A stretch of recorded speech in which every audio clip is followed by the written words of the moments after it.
तो कहानी के शुरू में हम एक गाड़ी को देखते हैं जिसमें रेडियो पर बताया जा रहा था कि गवर्नमेंट के पास रिसोर्सेज जराए बहुत कम हैं, यानी कि शहर में खाने पीने की किल्लत बढ़ गई थी। तो इसीलिए उन्हें बच्चों और उन औरतों को जो माँ बनने वाली हैं, उन्हें मारने का कदम उठाना पड़ा ताकि और पॉपुलेशन आबादी ना बढ़ सके। फिर हमें उसे गाड़ी से आदमी निकलता हुआ दिखाया जाता है जो बहुत से लोगों को इस जगह पर लेकर आया था। उन्हीं लोगों में एक कपल था, मिया नाम की लड़की अपने हस्बैंड के साथ थी। ये सब लोग अभी कंटेनर में बैठ जाते हैं। कंटेनर में एक औरत अपने टैब पर खबर देखती है कि गवर्नमेंट यहाँ पर खाने की कमी की वजह से बच्चों और माँ बनने वाली औरतें मार रही है। ये सब देखने के बाद मिया बहुत उदास हो जाती है क्योंकि वो भी माँ बनने वाली थी। इसलिए मिया और उसका हस्बैंड, जिसका नाम निको होता है, वो दोनों कंटेनर में बैठकर इस शहर को छोड़कर जा रहे थे। निको बैठकर मिया से बातें करता है और साथ ही वो उसे एक चॉकलेट भी देता है। कहता है कि इसे तुम तब खाना जब हम अपना सफर खत्म करेंगे और दूसरे मुल्क पहुँच जाएंगे, जहाँ पर हम अपने बच्चे के साथ बहुत खुश रहने वाले हैं। मिया दरअसल इस बच्चे से पहले मिया की एक और बेटी भी थी जिसको यहाँ की पुलिस ने मार दिया था। अब इनकी बातों के बीच कंटेनर का दरवाजा बजने लगता है। जब निको देखने जाता है तो एकदम से दरवाजा खुल गया था। अंदर और भी बहुत से लोग आते हैं। इस कंटेनर में बहुत सारे लोग जमा हो गए थे, इसीलिए बाहर खड़ा आदमी जिसके हाथ में गन थी वो कहता है कि आधे लोग बाहर आ जाओ, हमारा दूसरा कंटेनर आ रहा है, बाकी उसमें जाएंगे। तभी निको को भी उन लोगों के बीच में गन दिखाकर निकाल लिया जाता है। मिया कंटेनर के सुराग से देखती है निको को 107 नंबर के कंटेनर में भेजा जा रहा था। निको मिया से फोन पर बात करता है। वो उससे कहता है फिक्र नहीं करो, हम दोनों एक ही जगह पर जा रहे हैं, हम इकट्ठे हो जाएंगे, बस तुम इस सफर के दौरान अपना और मेरे बच्चे का ख्याल रखना और इर्द गिर्द किसी भी इंसान पर भरोसा मत करना। मिया का कंटेनर चलने लगता है। रास्ते में वो देखती है गवर्नमेंट की पुलिस बाहर औरतों को जमा करके, जो खास तौर पर माँ बनने वाली है, उन्हें मार रही होती है। कुछ देर के बाद कंटेनर रुक जाता है। मिया सुराग से देखती है कुछ ऑफिसर्स ने कंटेनर को तलाशी के लिए रोक लिया था। अब कंटेनर को खोलकर जब चेक किया जाता है तो वो उन्हें पूरा खाली मिलता है। दरअसल इस कंटेनर के अंदर छुपने की खुफिया जगह थी, सभी लोग उधर छुप गए थे। ऑफिसर जब गोली चलाता है तो उसे भी पता चल गया था कि अंदर खाली बहुत सी जगह है। अब पुलिस ऑफिसर सबसे कहता है देखो खुद ही सब लोग बाहर आ जाओ वरना तुम्हें ऐसे ही मार दिया जाएगा। ये सुनकर मिया उस कंटेनर के अंदर रखे डब्बों के ऊपर चढ़ गई थी। तभी वहाँ पर एक लड़की भी जान बचाने की खातिर दरवाजा खोल देती है। जैसे ही वो बाहर आती है ऑफिसर ने उसके सर पर गोली चला दी थी और फिर एक एक करके सबको मार दिया जाता है। सबको खत्म करने के बाद ऑफिसर ये हुक्म देता है कि यहाँ से लाशों को ठिकाने पर लगाकर कंटेनर को साफ करके शिप में भेज दिया जाए। ऑफिसर के आदमी ऐसा ही करते हैं। मिया जो कि ऊपर की तरफ जाकर छुप गई थी, अब वो नीचे आती है और निको को फोन लगाकर बात करने की कोशिश करती है, मगर निको का फोन बंद आ रहा था। इससे मिया बहुत ज्यादा परेशान हो गई थी। फिर वो वहाँ पर उन्हीं मरे हुए लोगों के सामान को देखने लगती है जो कंटेनर में थे। उसे एक बैग से ड्रिल मशीन, चाकू, लाइट मिलती है और भी बहुत सी चीजें थी। मिया का कंटेनर शिप में रखवा दिया जाता है। रात भी हो गई थी। तभी समंदर में तूफान आ गया था। उस तूफान की वजह से मिया का कंटेनर जोर जोर से हिलने लगता है। वो मदद के लिए बहुत चिल्लाती है, मगर यहाँ पर कोई भी उसकी आवाज सुनने वाला नहीं था। कंटेनर अब और भी ज्यादा जोर जोर से हिलने लगा था, जिस वजह से मिया का सर एक बॉक्स पर लगता है। वो बेहोश हो गई थी। अब जब सुबह होती है और मिया को होश आता है तो देखती है कि उसका कंटेनर बाकी कंटेनर्स की तरह समंदर में डूब रहा है। वो निको को कॉल करने की भी कोशिश करती है, मगर उसका फोन भी टूट चुका था। पास ही से उसे बहुत सी आवाजें आ रही थी जो कंटेनर में बंद लोगों की आवाजें थी। सब मदद के लिए चिल्ला रहे थे। वो अपने कंटेनर के सुराग से देखती है कि 107 नंबर वाला कंटेनर पानी में डूब गया है जिसमें निको था। अपने हस्बैंड की ऐसे मौत देखकर तो वो बहुत ज्यादा टूट चुकी थी। सोचती है कि अगर निको ही नहीं रहा तो मैं जिंदा रहकर क्या करूंगी। इसीलिए अब वो खुद को भी मारने की कोशिश करती है कि तभी उसे अपने बच्चे का एहसास होता है। वो अपने बच्चे के बारे में सोचने लगी थी, इसलिए मरने का इरादा बदल लेती है। वो ये सोचकर खुश हो रही थी कि बहुत जल्दी इस दुनिया में उसका और निको का बच्चा आने वाला है। यही सोचते सोचते वो सो जाती है। अब जब सुबह को वो उठती है उसके कंटेनर में पानी भरने लगा था। वो डूब रही होती है।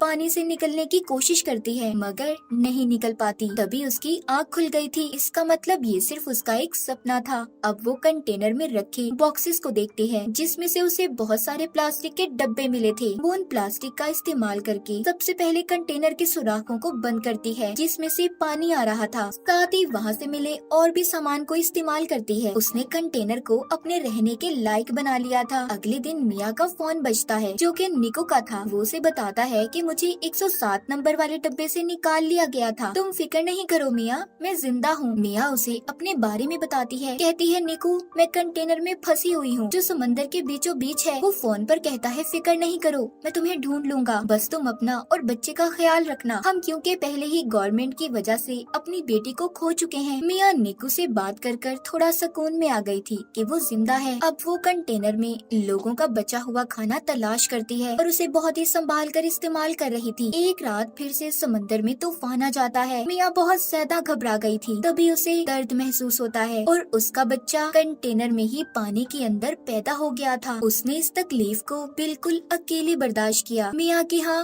बेटी हुई थी जिसे देखकर वो बहुत खुश होती है। उसने उसे अपने गले लगा लिया था। वो अपने बेटे का बहुत ख्याल रखती है। आहिस्ता आहिस्ता मिया भी ठीक हो गई थी मगर अब उसके पास पड़ा खाना भी खत्म होने लगा था। वो सोचती है कि आखिर कब तक वो ऐसे ही इस कंटेनर में बंद रहेगी। तभी उसे अपने सामने पड़ी ड्रिल मशीन नजर आती है। ये उस मशीन को लेकर कंटेनर के ऊपर रास्ता बनाने की कोशिश करती है। तभी इसकी बेटी भी रोने लगी थी। ये नीचे आती है और अपनी बेटी को संभालती है। अगले दिन फिर से ये रास्ता बनाने का काम करती है मगर अब ड्रिल मशीन भी बंद हो गई थी। मिया ने गुस्से में उस मशीन को फेंक दिया था। तब इसे चाकू नजर आता है। ये अब उस चाकू का इस्तेमाल करती है मगर चाकू भी टूट गया था। मिया देखते हैं कि उसके पास अपना पीने के लिए पानी बचा था और न खाने के लिए खाना। उसकी हालत बहुत ज्यादा खराब थी। वो बेहोश हो जाती है। उसे अपनी बेहोशी की हालत में अपनी बेटी नजर आती है जिसको गवर्नमेंट ने मार दिया था। उसे अपने पास निको भी महसूस होता है जो उससे बस यही कह रहा था, मिया इसमें तुम्हारी कोई गलती नहीं, तुमने हर कोशिश की। कि तभी मिया के मुंह पर बारिश का पानी गिरता है। उसे होश आ गया था। वो अब एक कपड़े को फंसाकर कंटेनर के उस हिस्से को खींचती है जिसमें उसने सुराख किए थे। मिया की मेहनत रंग ले आई थी। रास्ता खुल जाता है। वो पहले तो डब्बों में पीने के पानी को जमा करती है। फिर जब वो बाहर आती है तो देखती है उसका कंटेनर समंदर के बीचों बीच था जहाँ पर दूर दूर तक उसे कोई भी नजर नहीं आता। वो अब अपनी बेटी को लाकर आसमान और समंदर दिखाती है। कहती है हम यहाँ से जरूर निकलेंगे। तभी उसे समंदर में मछलियाँ नजर आती हैं। मिया को ये देखकर एक आइडिया आता है। वो मछलियाँ पकड़ने वाला एक कांटा बनाती है जिससे वो मछलियाँ पकड़ने की कोशिश कर रही थी मगर उससे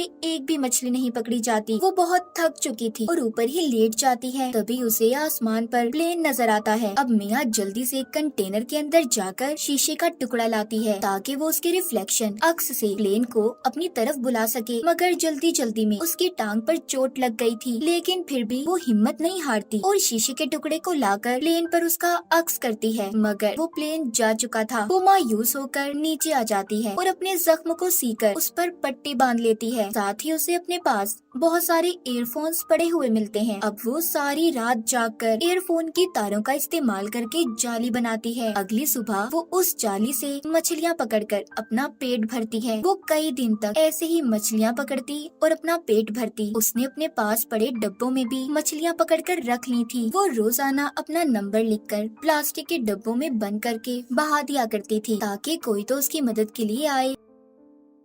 एक रात उसे निको का फोन आता है जो कहता है मिया मुझे माफ कर दो, मैं तुम्हें बचाने नहीं आ सका। हमारे कंटेनर को पुलिस ने पकड़ लिया है, मुझे गोली लगी है। मिया कहती है निको हमारी बेटी हुई है जो बिल्कुल तुम्हारे जैसी है। वो उसे अपनी बेटी की आवाज भी सुनवाती है कि तभी उसका फोन बंद हो गया था। मिया बहुत रोती है और कंटेनर के ऊपर ही सो गई थी। ऐसे ही उसे कंटेनर में रहते 32 दिन गुजर जाते हैं। कंटेनर में जितना भी सामान था सब मिया ने इस्तेमाल कर लिया था जो जो उसके काम सकता था। अब वो कंटेनर के ऊपर डब्बों का इस्तेमाल करके एक छोटी सी कश्ती बनाती है जिसमें उसने अपनी बेटी को लिटा दिया था और मछलियाँ जमा करती है कि तभी उसे एक परिंदा नजर आता है जिसे देखकर वो सोचती है कि आसपास जरूर कहीं खुशकी होगी। थोड़ी देर में रात भी हो जाती है। मिया के कंटेनर में पानी भरने लगा था। उसकी बेटी की तस्वीर कंटेनर में गिर गई थी। मिया जब उसे लेने जाती है तो उसका पाँव रस्सी में फंस गया था। तभी ऊपर से उसकी बेटी की छोटी कश्ती पानी में बह गई थी। मिया किसी तरह अपने पाँव को जैसे तैसे छुड़वाकर बाहर आती है, मगर अब उसे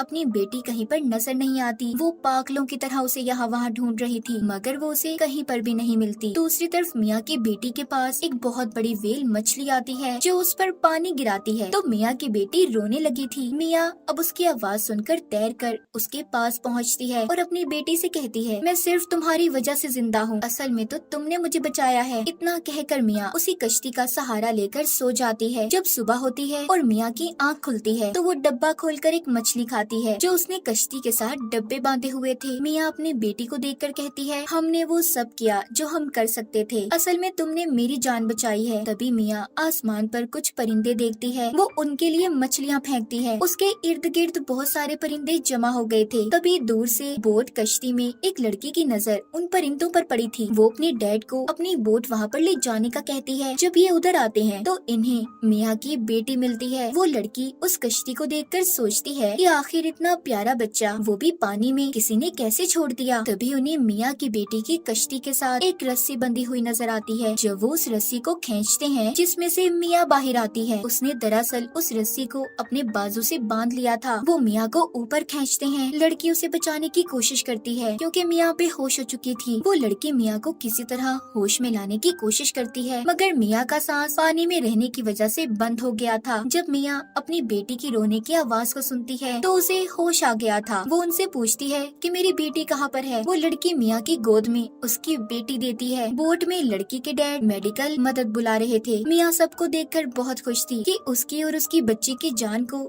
इन लोगों ने बचा लिया। वो अपनी नई जिंदगी के बारे में सोचकर रोने लगती है। मिया ने बहुत सी मुसीबतों का सामना किया था, आखिरकार उसने अपनी और अपनी बेटी की जान को बचा लिया। माँ बनने की ताकत ने उससे हर वो काम करवाया जिसके बारे में उसने कभी सोचा भी नहीं था। उसने एक बहादुर लड़की की तरह कंटेनर में बहुत से दिन गुजारे। मिया की इसी बहादुरी को दिखाते हुए इस फिल्म की कहानी भी यहीं पर खत्म हो जाती है।